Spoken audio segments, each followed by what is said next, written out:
Vamos agora ao debate do dia com Maria Lídia Flandoli. O tema, a polêmica sobre a criminalização da homofobia.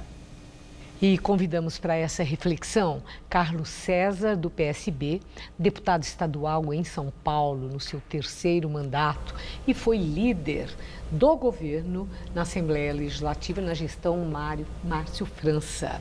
E é também pastor da Igreja do Evangelho Quadrangular. E aceitou o nosso convite também a deputada estadual de São Paulo, Érica Hilton, eleita pela bancada ativista do PSOL. Eu agradeço muito que vocês tenham vindo aqui nesse assunto que é polêmico, mas é que é da maior importância, porque é um assunto que envolve direitos fundamentais. Então, é importante que nós entendamos a divergência dos pensamentos e o ponto em que as coisas estão aqui no Brasil. No Supremo Tribunal Federal, o que aconteceu foi que estava em votação essa questão da criminalização da transhomofobia. E 4 ministros já votaram e o ministro Dias Toffoli resolveu suspender e não temos data para o prosseguimento desse julgamento pelo plenário do Supremo. Bom, até aí muito bem. Mas a minha primeira pergunta, é prerrogativa do Supremo Tribunal Federal decidir uma questão como essa? Ou a prerrogativa seria do Congresso Nacional? Uma decisão pelos legítimos representantes do povo. Deputado. Olha, Maria Lídia, primeiro, cumprimentar você, agradecer a oportunidade de estar aqui com você, comentar a Érica e a cada um que nos acompanha através do Jornal da Gazeta. Olha, em primeiro lugar, eu me coloco também como advogado, entendendo que essa não é uma prerrogativa do STF. A prerrogativa de se criar leis é do Congresso Nacional, daqueles que representam a população. Por isso, evidentemente, uma vez que um partido político, o PPS, e também a comunidade LGBT, que entrou primeiro com o mandato de injunção e depois com a ADO 26, querendo equiparar a homofobia ao crime de racismo, me parece extremamente equivocado e falha com aquilo que está previsto na lei, está previsto na nossa Carta Maior, a Constituição. Eu quero só para enfatizar e embasar aqui, Maria Lídia, embasar a nossa conversa, dizer, em primeiro lugar, o meu sentimento. Como advogado, eu entendo que é contrário. Como pastor, como cristão, nós temos que lembrar que o cristianismo foi fundamental e extremamente relevante na questão dos direitos humanos, dos direitos fundamentais da pessoa. Então, nós pregamos o respeito a qualquer tipo de pessoa, seja através do seu credo, da sua raça. E um dos mandamentos mais importantes da Bíblia, deixada pelo Senhor, é amar a Deus sobre todas as coisas e ao teu próximo como a ti mesmo, independente da cor, raça, sexo, orientação sexual, sua homossexualidade, enfim, independente disso, nós amamos. Okay. Não aceitamos a prática. Por isso, eu entendo que o remédio no STF não está correto, porque também na Constituição, artigo 5º, inciso 39, diz que não há crime sem lei anterior que a defina. Sim. E nem pena sem a combinação legal, sem prévia combinação legal. Também quero a sua posição. Como é que a coisa chegou no Supremo Tribunal Federal? É prerrogativa do Supremo que a Suprema Corte decida ou que o Congresso Nacional decida? Bom, primeiramente, boa noite, Maria Lídia, obrigada. Eu acho sim que não é prerrogativa do Supremo. A soberania do Congresso deve ser respeitada e mantida, mas quando o Congresso se mantém omisso a fazer alguma lei, cabe ao Supremo Tribunal Federal olhar para esta questão. E diante deste caso, da transfobia e da homofobia, da LGBTfobia como um todo, o Congresso Nacional, quanto à Câmara de Deputados, foram omissos em votar uma legislação correspondente a isso. Diante de tanto quadro de violência, não se votar, é preciso que a Suprema Corte interfira nesta questão, não criando uma lei, porque não é da função do Supremo Tribunal Federal. A soberania do Congresso, ela deve ser mantida. O movimento LGBT respeita a soberania e não quer que essa prerrogativa seja aberta, por quê? Numa gestão tão conservadora como a que nós estamos agora, o Supremo Tribunal Federal criando uma lei, mesmo que agora deste lado seja favorável para a gente futuramente pode encontrar um problema muito grande, que é em outras questões as pautas irem para a mão do Supremo Tribunal Federal e a gente ter questões do conservadorismo agora, sendo Érica, votada. Mas assim, você usou a palavra omissão. Omissão. Né, em relação aos parlamentares do Congresso. Agora também vamos entender, por que é que deputados e senadores se omitiram até agora numa tomada de posição pública clara para essa questão que de verdade é sensível? É medo de perder voto? Penso que não, Maria Lídia. Desculpa, posso? Sim, claro. Penso que não. Uma vez que o Congresso Nacional é formado por 513 deputados dos mais diversos partidos e representantes dos mais diversos segmentos. 81 senadores na Câmara Maior. Enfim, eu penso que essa divergência é natural que muitos projetos demorem a sua tramitação, principalmente num projeto como esse, que tem uma elasticidade a partir já do seu nome. Né? Ao meu ver, quando você fala de fobia, você fala de medo, de pavor. Eu conheço pessoas que têm fobia pelo elevador, pessoas que têm fobia por insetos, pessoas que têm fobia por altura. E por quê? E os parlamentares estão com fobia? Não, eu penso assim, que você criminalizar um crime por homofobia, eu não conheço ninguém que tenha aversão, que tenha medo, né, de uma pessoa por conta da sua orientação sexual, por conta da sua sexualidade. E um tema tão perigoso como esse... Perigoso? É perigoso porque, ao meu ver, se nós criminalizarmos uma conduta como essa, imagine uma cena. Eu tenho uma filha de 5 anos, 3 anos. Eu estou no restaurante e um casal hétero começa a se beijar na frente da minha filha. E de repente eu me sinto incomodado com aquilo e eu falo, olha, eu estou saindo daqui porque eu estou incomodado. Ou simplesmente me manifesto. Costumes. Costumes. Isso não é um crime, não tem nada. Agora, eu criminalizo e duas pessoas do mesmo sexo, que eu não sei, muitas vezes, a pessoa não está ali, né? Ela está como 2 homens. Sim. Certo? E ela começa a se beijar. E se eu saio, eu posso ser considerado um crime, um homofóbico, por conta de uma tipificação como essa. Se sair simplesmente, se eu sair, não, se eu falar alguma coisa... Se falar, sim, se eu sentir, porque aí é dirigir, se dirigir às pessoas, sim, mas se sair, Por não. exemplo, eu tenho vários textos na Bíblia que pregam contra o adultério, contra a mentira, contra os alcoólatras não herdarão o reino dos céus, e fala também contra a minha fé, fala isso. Então, se eu estou pregando um texto como esse, penso que muita gente, e eu convirjo aqui com a Érica, ela disse muito bem que não é um tema do STF delimitar sobre isso, né? E nós convergimos do mesmo pensamento, entendemos que isso pode ser extremamente perigoso, mas eu tenho liberdade para pregar aquilo que eu creio. Nós vamos chegar lá. Peraí, mas eu queria ouvir essa questão, assim, de muito possivelmente parlamentares também sentirem que o tema remete a risco, que possa ser perigoso. Sim. Como você entende isso? É que defender alguns valores que ferem os valores hegemônicos da sociedade causam algumas polêmicas, né? Criminalizar a LGBTfobia, a transfobia, por exemplo, colocar em risco o próprio presidente da República, que em entrevistas atrás disse que era declaradamente homofóbico e tinha fórum privilegiado, e não havendo uma criminalização, ele realmente pode se dizer homofóbico, transfóbico, descaradamente. Eu acredito que sim, a quebra dos valores, né? Entender que não se pode... O deputado disse que não conhece ninguém que tenha pavor, oriça as pessoas LGBT, mas quando nós falamos em criminalizar a LGBTfobia, nós estamos falando do primeiro país do mundo que mais mata transexuais e travestis, que a cada 20 horas um homem gay, uma pessoa LGBT é assassinada neste país. Não é aversão, é ódio à existência dessas pessoas, é ódio à liberdade dessas pessoas. Nós não estamos falando da criminalização da LGBTfobia de uma forma tão banalizada, como foi citada pelo deputado, por exemplo, de alguém estar num restaurante e se retirar daquele lugar. Nós estamos falando no caso de violência, no caso da expulsão, do abandono do Estado, no caso do abandono na escola. Nós estamos querendo criminalizar a LGBTfobia por questões mais sérias, por questões que tangem a vida, a existência e a liberdade e da dignidade humana desses sujeitos. Agora, tanto Érica como o deputado, esse caso tem assim, ele é envolto por tantos vetores, por variáveis muito complexas. Uma delas foi já mencionada pelo deputado, que é pastor, de igreja evangélica, e muitos religiosos que fazem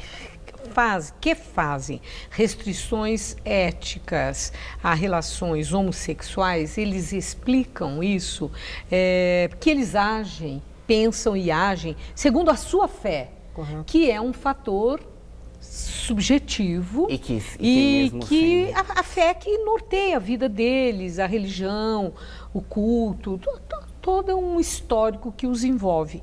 E que eles estão muito preocupados, eu gostaria muito também que a Érica estivesse atenta a isso, para ouvir seu ponto de vista, que se for aprovada a criminalização da transhomofobia, que vai acontecer uma espécie de mordaça para o trabalho religioso daqueles que têm uma fé que faz essas restrições, que os conduzem a ter essa restrição ética à homossexualidade. Então, eu quero ouvi-lo sobre isso, né? É real esse temor? Não apenas esse temor, mas também... Eu falo desse, vamos citar, porque temos pouco tempo. Claro, esse é um deles, é um dos temores. Agora, quando a Érica fala e fala a respeito do ódio, eu sou totalmente contra qualquer tipo de preconceito, de violência, eu acho que tem que se punir. Agora, o remédio não é esse. Ao meu ver, o remédio não é criando mais um tipo penal. Nós temos mais de 1.300 tipos penais que já punem aqueles que fazem violência contra a mulher, contra pessoas. Nós somos um país também, e é bom que se lembre, que é o que mais mata policiais. É o país que mais mata jovens negros. É o país que mais mata pessoas que defendem direitos humanos. É o país que mais mata pessoas que defendem os direitos ambientais. Eu não vou discutir estatística, Então, não vou sair do nosso foco. Porque a gente, quando fala esse é o país que mais, se estamos falando em termos percentuais ou em números absolutos, e aí a discussão vai longe. Então não vamos entrar por esse caminho. Mas só para dar mais um dado para você, não é provado que você criando um tipo penal, você elimina qualquer tipo de preconceito ou de criminalização. Mas pode diminuir? Eu não creio que isso seja remédio. Em relação ao racismo, ajudou? A educação... Em relação ao racismo, ajudou a criminalização? Acabou os crimes de racismo? Não acabar, eu pergunto, diminuir, reduzir, levar as pessoas a pensarem um pouco sobre a questão? Eu penso que não deve haver nunca, vamos lembrar que Martin Luther King foi alguém que é muito especial para nós e que lutou lá atrás contra qualquer tipo de racismo. Mas eu penso que nem está próximo você querer igualar um crime de homofobia com o crime de racismo. Érica.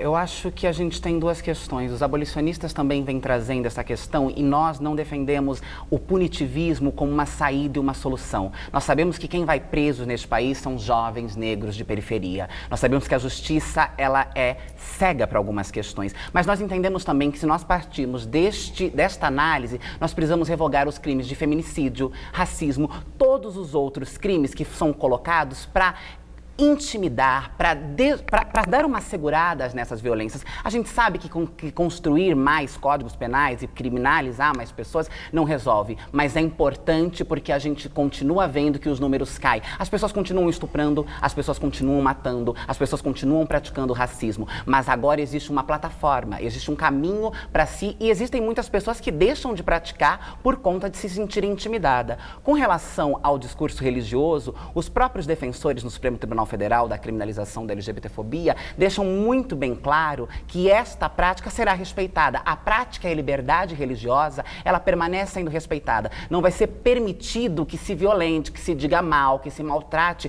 fora dos templos religiosos. Mas dentro das religiões, ainda que de alguma forma equivocada, no meu ponto de vista, na minha opinião, eu acho que se dizer contra alguma comunidade... Mas nós não vamos discutir fé agora. Mas dizer contra qualquer vida é algo problemático, isso ainda será defendido. Ninguém será criminalizado por LGBTfobia por ter dito no seu culto ou na sua prática religiosa que Deus não é conivente com as práticas homossexuais, por exemplo, como se encontra na Bíblia. A criminalização da LGBTfobia prevê outras questões, ela vai para muito além destas coisas que são rasas. Agora, e mesmo assim, lá no Supremo, essa questão foi levantada, que é a da criminalização, como não existe uma lei autônoma para isso, sobre a criminalização da homofobia, que a lei do racismo se aplique.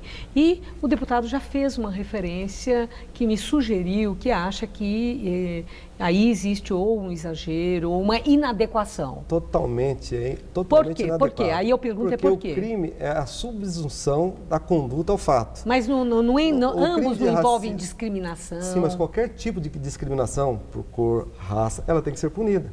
Agora, você criar um tipo penal... Tipificada na lei. Você criar um tipo penal a mais, quando você já está prevendo na lei que você fazer alguma coisa contra um anão, você fazer alguma coisa contra uma pessoa que porque ela é gorda, ou com uma pessoa porque ela é uma autista. Quer dizer, qualquer discriminação. Tipo de discriminação. É tudo a mesma coisa? Você tem que punir no rigor da lei. Já existem normas para isso. Se alguém for agredido, se alguém for caluniado, se alguém for difamado, se alguém for ofendido, já existe Mas no remédio. que disse a Érica, o deputado concorda ou discorda que, havendo uma tipificação, uma lei específica para essa questão da transhomofobia, se isso gera uma plataforma para o combate a esse tipo de discriminação que atinge em cheio o direito fundamental? Eu acho que pelo contrário, porque é provado que em estados americanos, por exemplo, onde você tem pena de morte, diminuiu a violência nesses estados? Não. Onde você tem uma prisão perpétua, diminuiu o consumo de drogas, não tem uma correlação em que você tipifica, você cria um tipo penal e isso diminui. Érica, discorda por quê? Eu discordo porque, por exemplo, senão a gente não precisaria ter criado a Lei Maria da Penha. A gente poderia dizer que não é permitido agredir outros corpos. Era só a gente ir lá na delegacia e fazer um boletim por lesão corporal. A violência é crime, Foi preciso se tipificar uma lei específica que aprofundasse no debate, que chamasse as especialistas, que chamassem as vítimas e não tratassem as coisas de uma forma tão genérica. O problema é tratar as coisas de uma forma tão genérica e deixando muito bem claro que nós não pensamos no punitivismo como saída. Nós estamos pensando em políticas públicas, em debate dentro das escolas, em chamar essas pessoas para comporem a Alesp, para comporem um congresso, para que esses corpos venham. Mas a primeira saída que nós encontramos neste momento tão tangente e de tanto ódio e violência contra as populações LGBTs no Brasil é a criminalização. E aí o que nos cabe, já que o Supremo Tribunal Federal não tem a competência pelo Código Penal para poder criar uma lei, o que nos cabe é puxar ali um cercadinho, um puxadinho na lei já construída de racismo, que tem alguma semelhança, segundo o relator Celso de Mello, ele diz isso muito bem no seu voto. O voto do Celso de Mello, eu acho que foi um voto histórico no Brasil, um relator que faz um voto tão lindo deste, ele tem alguma semelhança que possa caber até que o Congresso julgue e vote, né, e faça e crie uma lei dentro do crime de racismo, até o presente momento. Agora, de que adianta criminalizar a transhomofobia sem essas políticas públicas, sem a educação, quando nós sabemos que a discriminação, ela nem sempre é violenta. Exatamente. A agressão, esse tipo de violência preconceituosa, ela, grande parte das vezes, ela é muito sutil, ela é hipócrita. Exatamente. Isso no ambiente do trabalho, nas famílias, nas relações interpessoais. E no que a criminalização poderia, de fato, contribuir para uma mudança de uma cultura preconceituosa, praticamente institucionalizada. Exatamente. A primeira violência que a comunidade LGBT sofre é do Estado. A LGBTfobia, ela é uma violência institucionalizada, estrutural e estruturante. Não basta criminalizar, é preciso debater, é preciso construir políticas públicas, é preciso levar o debate para as escolas, é possível dar dignidade a estas vidas, né? E a criminalização é um instrumento, é um caminho, assim como usamos na Lei Maria da Penha, assim como usamos na Lei de Feminicídio, para coibir essas violências. Ficou bem claro. Deputado, o nosso tempo terminou. Eu diria que foi para começo de conversa essa reflexão, porque esse assunto, esse tema vai longe, é candente e muito importante. São muitas as variáveis que precisam de fato ser pensadas, porque nós estamos falando de respeito a direitos da pessoa, de todos.